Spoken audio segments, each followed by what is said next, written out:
নামাজ পড়া দেখলে টিটকেরি দেয়, এরকম আছে না নাই? কয় তুমি বড় হাজির হয়ে গেছো, কয়েকদিনের মন চেয়ে গেছো, মন ঠিক থাকলে কিছুই লাগে না, বলে কি বলে না? জোরে কর। এরা হলো শয়তানের টোকাই, এরা হলো শয়তানদের ক্যাডার ও শয়তানের খালাতো বোন।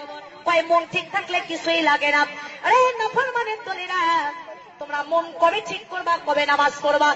এক ওয়াক্ত নামাজ যারা কাজা দেয়, মান তারাকাতিস সালাতি মুতাআম্মিদান ফাকাদ কাফার, ইচ্ছা করে যদি কেউ এক ওয়াক্ত নামাজ কাজা দেয়, তাহলে সে ব্যক্তি নাফরমান, কাফের হয়ে যায়। আর একজন ব্যক্তি যে মুসলমান, আর একজন ব্যক্তি যে কাফের, এর মধ্যে পার্থক্যই হলো বাইনাল আবদি বাইনাল কুফরি তারকুস সালাত। একজন ব্যক্তি মুসলমান, আর একজন ব্যক্তি নাফরমান, এর পার্থক্যই করে হলো 5 ওয়াক্ত নামাজ। আমার মা বোনেরা, কিন্তু কুরআনুল কারীমে এসেছে ইন্নাস সালাতা তানহা আনিল ফাহশাই ওয়াল মুনকার, নিশ্চয়ই 5 ওয়াক্ত নামাজ সঠিকভাবে তোমরা যদি আদায় করো, তাহলে তোমাদের মন কোন দিকে গেছে, তোমাদের মন কোন দিকে গেছে এটা দেখার বিষয় নাই। কিন্তু তোমরা 5 ওয়াক্ত নামাজ যদি পড়ো, অন্যায় কাজ থেকে, অশ্লীল কাজ থেকে, বেহায়া কাজ থেকে, এই নামাজ তোমাকে জান্নাতের রাস্তায় নিয়ে আসবে। নামাজ নামাজ নামাজ নামাজ পরকালের জন্য নাজাত। আমার মা বোনেরা, এই নামাজ আসসালাতুল মিফতাহুল জান্নাত, নামাজ হবে জান্নাতের চাবি। আসসালাতুল মেহরাজুল মুমিনিন, নামাজ হলো মা বোন আমার মুমিনদের জন্য একটা মিরাজ। এটাই হলো আল্লাহর সাথে দিদার হয়ে যায় নামাজের মধ্যে। জোরে কোন সুবহানাল্লাহ।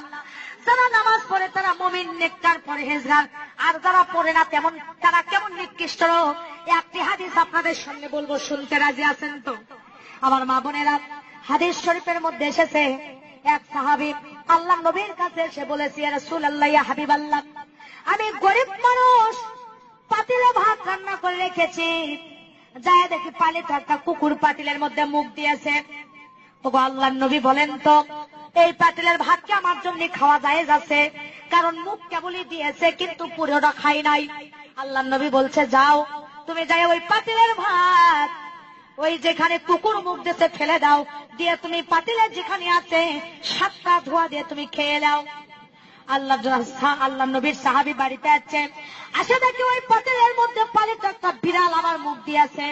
আবার নবীর কাছে গেছে, একজন পোল্পা বুঝবেন, যা বলছি, ইয়া রাসূলুল্লাহ, পাতিলের মধ্যে যায় দেখি গো আবার একটা পালিত বিড়াল মুখ দিয়েছে, এখন কি খাওয়া যায় যাচ্ছে? বলে, হ্যাঁ, বিড়াল যেখানেও মুখ দিল ফেলে দাও, দিয়ে ভালোখানি তুমি আবার 3টে ধোয়া দিয়ে দাও, দিয়ে তুমি খাইয়া দাও। বাড়িতে সাহাবী এসে দেখে একজন বেনামাজি মহিলা তার পাতিলের মধ্যে হাত দিয়ে ভাত বেড়ে নিয়েছে। কিন্তু আবার নবীর কাছে গেছে, মহিলা জানে না কুকুর মুখ দিয়েছে, বিড়াল মুখ দিয়েছে। যা বলছে, নবী গো, বিরক্ত অনুভব করবেন না, বেয়াদবি মনে করবেন না, আবার আমি এসেছি, আপনি যে কুকুর মুখ দিছিল 7 ধোয়া দিয়ে খায়া দাইজ করে দিছিলাম, বিড়াল মুখ দিছিল 3 ধোয়া দিয়ে দিছিলেন, কিন্তু একটা বেনামাজি মহিলা আমার পাতিলের মধ্যে হাত দিয়েছে, বাকি অবশিষ্ট ভাতকে আমার জন্য জায়েজ আছে, খাওয়া ক্ষুধাকে নিবারণ করা জায়েজ আছে। আল্লাহর নবী বলতেছে, না না ও সাহাবী, কুকুর খেয়েছিল 7 ধোয়া দিয়ে জায়েজ করে দিছিলাম, বিড়াল মুখ দিয়েছিল 3 ধোয়া দিয়ে জায়েজ করে দিছিলাম, কিন্তু একটা বেনামাজি মহিলা ওই পাতিলের মধ্যে হাত রাখার কারণে 500 ধোয়া দিলেও তোমার জন্য জায়েজ নাই। কারণ একটা কুকুরের চাইতে, বিড়ালের চাইতে বেশি নিকৃষ্ট, বেশি নাপাক জাতি, ঘৃণিত জাতি একটা বেনামাজি মহিলা। নাউজুবিল্লাহ, জোরে কোন। আমার মা বোনেরা, আমার দরদিরা, এই জন্য আপনাদের কাছে বলতে চাই, সোনার চানিরা, বেশিক্ষণ বিরক্ত করবো না। নামাজ যেমন ফরজ, পর্দা করা কি? নামাজ যেমন ফরজ, পর্দা করা। আর এখনকার মা বোনেরা পায়ে গায়ে হাই হিল করে, খালি কিলকিল, চোখে লাগাই মাস্কারা, ছেলেদের করে কামসারা, ঠোঁটে লাগাই লটকা ফিস, ছেলেরা দেয় শীষ, আর কপালে দেয় বড় বড় টিপ। ছেলেরা কয় এই মেয়েটাই আমার জন্য ঠিক। জোরে কর নাউজুবিল্লাহ। আমার মা বোনেরা, আমার দরদিরা, ব্লাউজ বানাতে বানাতে পর্দা ফরজ করে দেওয়া হয়েছে।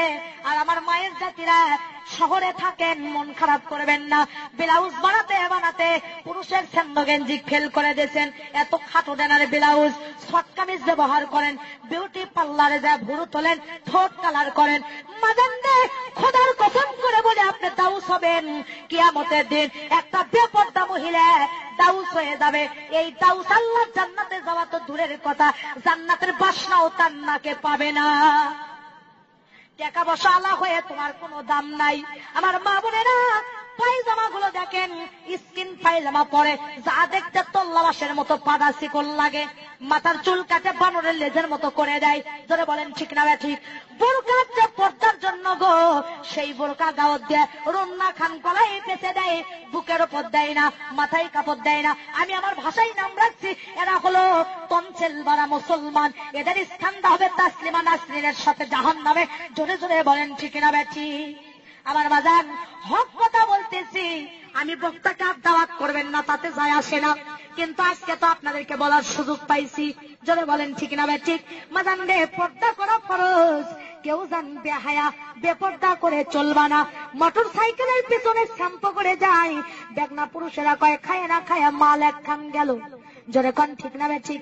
হায় হায়, মহিলাদের চেহারা দেখে কয় মাল এক খান গেল। নাউজুবিল্লাহ নাউজুবিল্লাহ। আমার মা বোনেরা রে, আমার দরদিরা রে, তোমাদের কুদরাতে পায়ে হাত দেবো, তোমাদের সন্তানের মতো, ছোট বোনের মতো তোমাদের কুদরাতে পায়ে হাত দিয়ে বলবো, মাগন মরে একদিন তোমরা যাবা, কবরের মেহমান একদিন হবা। তোমরা জান কেউ নামাজ ছেড়ে দিও না, আর ফরজ পর্দা জান তোমরা কেউ ছেড়ে দিও না। মাথার একটা চুল যদি কোনো বেগনা পুরুষ দেখে গো মা, কিয়ামতের দিন 71টা চুলের বেগনা পুরুষকে দেখানোর কারণে একটা চুলের পরিবর্তে 70টি সাপ তোমার মাথায় বেউড়ো করে দেওয়া হবে। মা বোনেরা আমার, খবরদার খবরদার, তোমরা কেউ বেপর্দা করে চলো না। মাথায় মাদানের সময় থাকলে আমি মেহেরাজের ঘটনাটা বলে যেতাম, কিন্তু 12টা ব্যক্তিতে আমার মাদান আল্লাহ যদি কোনোদিন নিয়ে আসে, আল্লাহ নবী 7টি দৃশ্য মেয়েদের ব্যাপারে মেহেরাজে দেখে এসেছেন, কোনোদিন যদি এলাকার আশেপাশে এসে আপনারা যাবেন বলে দেব। আমার মা বোনেরা ফরজ পর্দা করবেন, আর স্বামীর খেদমত করার দরকার আছে না নাই? আজকে দেখেন অফিসারেরা সালাম পায়, কিস্তির সাহেব সালাম পায়, নিজের স্বামী সালাম পায় না। জোরে কোন ঠিক না ঠিক? কিন্তু মাদান যে ঘরের মধ্যে স্বামী স্ত্রীর মিল মহব্বত থাকবে, ঘরটা হবে জান্নাতের টুকরা।